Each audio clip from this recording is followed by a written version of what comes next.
you have to, fans can see through the BS. If you don't believe in your character, it's what I said to Austin Theory. Dude, you are young. You are athletic. You will work for this company. You'll do interviews. You'll go X, Y, and Z. I don't believe what you do when you're out there. I don't. I said it to him personally before I said it publicly. No, I'm serious. I said it's a tough pill to swallow. In a room with Austin Theory, I said, the reason I came back to Boston is because you can't do this yourself yet. You cannot carry a WrestleMania promo yourself yet. And if you fail, we waste the equity that I'm willing to give. And if in that match I get hurt, I hold up a production, which puts 300 people out of work. Let's do this right. Let's get some equity here. And then you have to start thinking about the angles of, well, what's the most important thing? And what are we really trying to tell? And what's our story? And okay, I don't believe what you do. That's what I'm going with. For the Austin Theory match, you came out you had one promo right before WrestleMania. Brutality. You come out and you brought up the piped in crowd noise. Yeah. Which is like, when you go out now, do you go out going like, look, I know what this is about and we're going in the deep end. Like, do you do stuff like that knowingly so that it's like, look, Theory, like, this is a huge moment for you. But in order for it to be a huge moment, I need to make this difficult for you. No. Austin is great and easy to work with. And we wrote that together.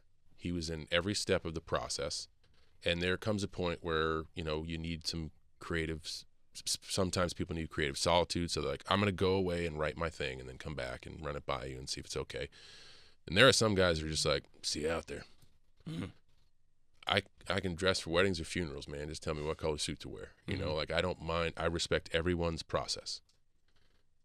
But I do know from all my experience, if you do not have something they care about, you do not have something. That's it. So my job is to make them care.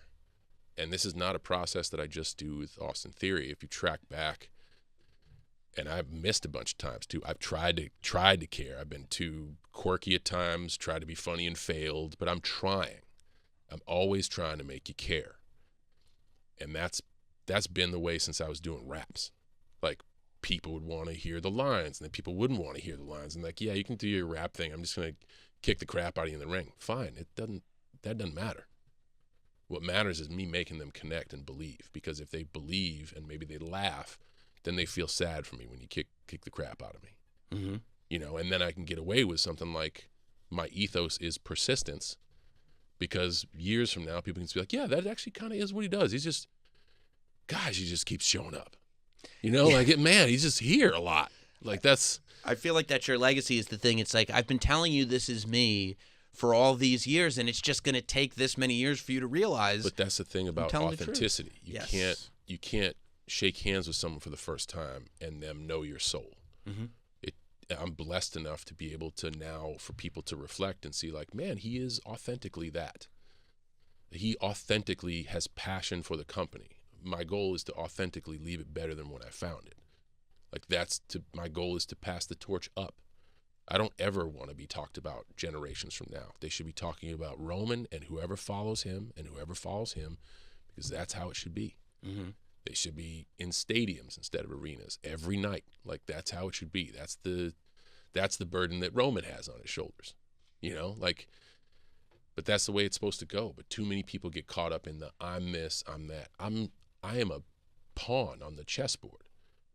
And someone tells me, okay, we're going to move you with this guy, and we're going to do this, and go. And it's the same with movies. I don't call the shots. And it's even more restricted in movies, because on set, I can call the shots, but I'm not following the director into the edit. At least in live entertainment, if I want to drop a pipe bomb, I can do it. Right. And deal with the consequences afterwards. I got to be accountable. But I got my 5 minutes to throw 2 middle fingers up to the world. You don't have that in a movie. If you do it every take, they'll just cut on the back of your head. Like, they'll cut around you to get what they want. So why not embrace the process? Work with everyone instead of against everyone. Don't think the world is against you, because it's not. The wrestling business is a business, and their business is to make money. And if you're of value to them, if you're of value to the movie system, if you don't cost them a tremendous amount of money, if you show up on time, if you're passionate about the work, if you know the context of the story, if you know why we're fighting, they might ask you back. So when I talk to somebody like Theory, who's got stars in his eyes and at 25 thinks he's got, you know, a long road in front of him, I'm like, man, you really need to start now failing. Don't just perform, fail, like a lot. And then one day you'll get it. You need to have like 85 suffer and succotash moments.